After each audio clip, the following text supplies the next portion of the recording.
जितनी पार्टियां थी उतनी कहीं भी नहीं थी। अब इलेक्शन नजदीक आ रहे थे, सभी का उत्साह और जोश जोरों पर था।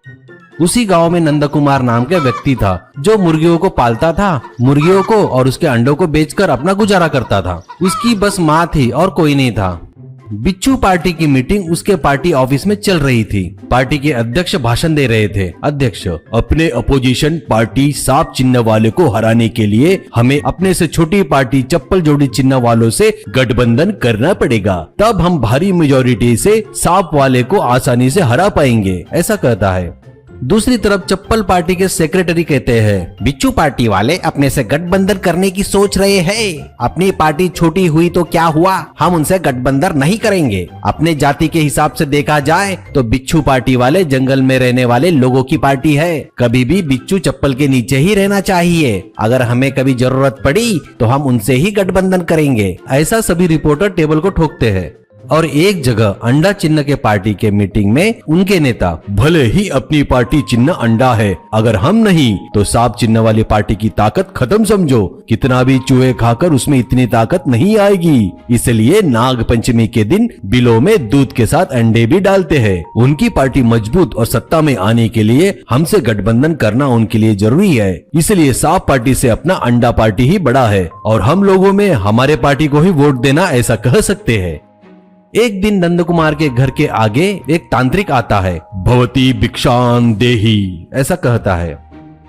नंद कुमार की माँ आकर कहती है, खाना अभी बना नहीं है, अगर तुम्हें चाहिए तो ये मुर्गे के अंडे दे सकती हूँ, ऐसा कहती है। ऐसा कहकर उस तांत्रिक के झोले में डाल देती है। तभी वो तांत्रिक उन 6 अंडों में से 4 अंडे खा लेता है और कहता है, माँ तुम्हारा दिल तो बहुत बड़ा है, तुम बहुत अच्छी हो, मैं तुम्हें एक वर देता हूँ। कहकर एक अंडा लेकर माथे पर रखकर कुछ मंत्र पढ़ने लगता है। मंत्र पढ़ने के बाद उस अंडे को उसके एरिया में पटकता है और 6वां अंडा माँ को देकर कहता है, इस अंडे को फोड़ने के लिए मुर्गी के नीचे रख दो, सब कुछ अच्छा होगा। कहकर वहां से चला जाता है। माँ भी उस अंडे को भक्ति भाव से लेकर आंखों से लगाती है।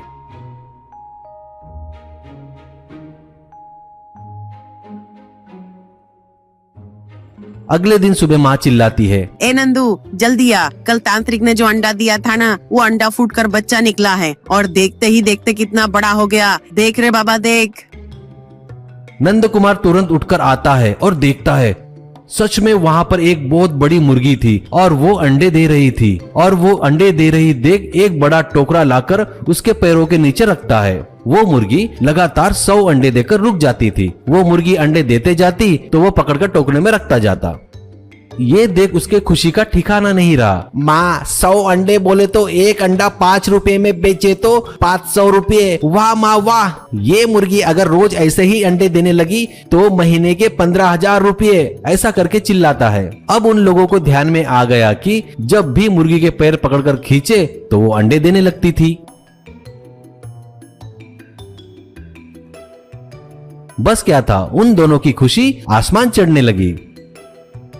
ये बात आग की तरह पूरे गांव में फैल गई। जिधर देखो उधर लोगों में यही चर्चा होने लगी। ये बात ऐसे ही सभी पार्टी वालों तक पहुंच गई।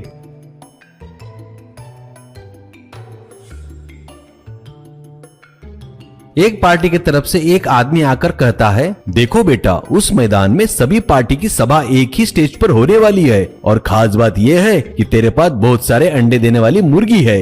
अब स्टेज पर हमारे अपोजिशन पार्टी वाले भाषण देने वाले आएंगे तो वो लोगों को भाषण देते वक्त कुछ बच्चों को लेकर पैसे देकर ये अंडे उन पर मारने को बोलना। वो भाषण छोड़कर बीच में ही भाग जाएंगे। ये लो 10,000 करके देता है। नंदू भी सभी से पैसे लेकर सभी पार्टियों के भाषण पर अंडे फिकवाता है।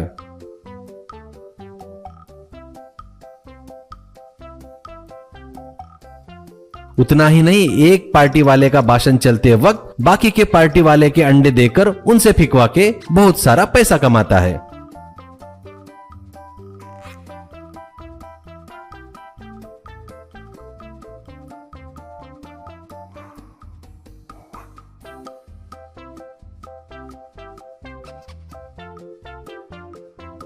अब इलेक्शन में कौन जीतेगा कौन हारेगा इससे अपने को कुछ लेना देना नहीं करके नंदू सोचता है। अब नंदू अंडों को बेचकर बहुत पैसा कमाकर